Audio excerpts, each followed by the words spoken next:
Bonsoir à tous. Un exchange, c'est quoi?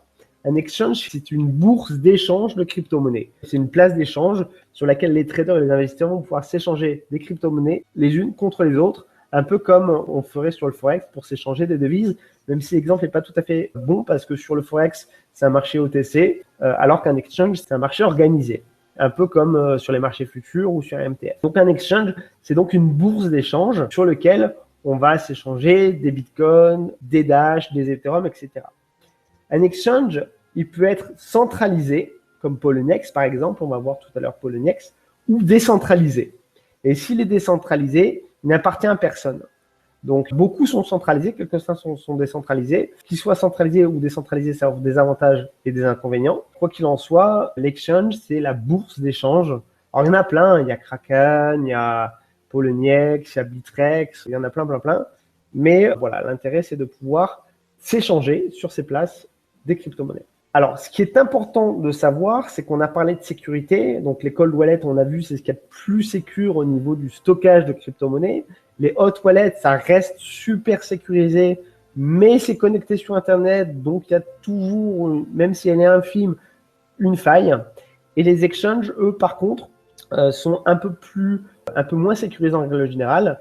D'ailleurs, on l'a vu, hein, l'exchange MTGOX en Chine il y a quelques années qui s'est fait pirater. Et d'ailleurs, les spécialistes des crypto-monnaies recommandent de ne pas garder de sommes importantes sur des exchanges parce qu'en fait, l'exchange, il va garder votre clé privée, la clé privée de votre wallet en interne. Donc, si jamais il se fait craquer ses serveurs, par exemple, hacker ses serveurs, il va pouvoir accéder à toutes les clés privées. Et à ce moment-là, s'il a la clé privée, c'est comme s'il a accès à votre compte, il peut transférer l'argent où il veut.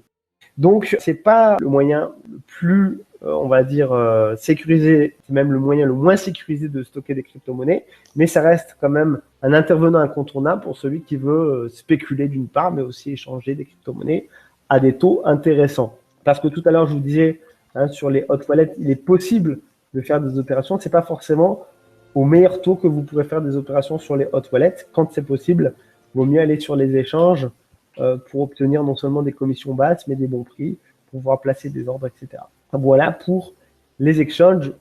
Il n'y a pas grand-chose d'autre à rajouter. Bien que si, les frais. Alors, sur les exchanges, c'est là où les frais sont les plus intéressants. C'est là où vous pouvez traiter dans les meilleures conditions. Donc, les frais sont variables d'un exchange à un autre. Généralement, ça se trouve autour de 0,25% et les frais sont dégressifs en fonction du volume d'échange, un peu comme sur le Forex. Alors, je vous ai mis ici les commissions sur Kraken et sur Poloniex. Bon, on voit que c'est assez proche, hein. C'est autour de 0,25, 0,26. C'est dégressif, plus on fait de volume, plus c'est dégressif. Et ce qui est intéressant à remarquer, c'est que les commissions qui sont chargées au maker sont souvent inférieures aux commissions chargées au taker. Alors, le taker, c'est celui qui va prendre de la liquidité, qui va acheter. Le maker, c'est celui qui va ajouter la liquidité, qui va vendre. Un peu comme sur les marchés futurs, où effectivement on n'a pas les mêmes commissions, le niveau de commission quand on est taker ou maker. Ça, on fait la différence et on voit que si les volumes sont importants, on peut se retrouver à ne plus payer du tout de commission en tant que maker et des commissions très très basses en tant que taker. Alors, il n'y a pas que les exchanges, les wallets, etc. Bien sûr, il y a les brokers aussi qui proposent des CFD. Des CFD sur crypto, il y a déjà certains brokers qui s'y sont mis. Donc, de nombreux brokers proposent de trader les crypto-monnaies avec des instruments CFD. Le CFD, lui, permet d'accéder rapidement et facilement aux crypto-monnaies pour les traders qui utilisent déjà les services de ces courtiers.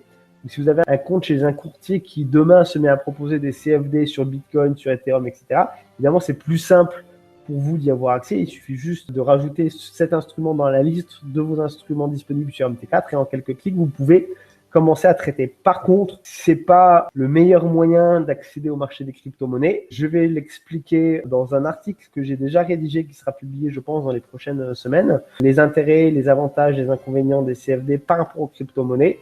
Je ne vais pas rentrer plus dans les détails ce soir. En plus, il y a un choix assez limité. Généralement, il y a deux, trois crypto-monnaies qui sont possibles de traiter en CFD. Généralement, c'est l'Ethereum, le Bitcoin, parfois le Monero, parfois le Litecoin, parfois le Ripple, mais ça s'arrête là. Et les frais sont élevés, non seulement en termes de commissionnement, en termes de spread, et en plus en termes de rollover. Vous allez payer des rollovers sur les CFD, donc des frais overnight, des rollovers chaque soir, que vous n'aurez pas sur les crypto-monnaies.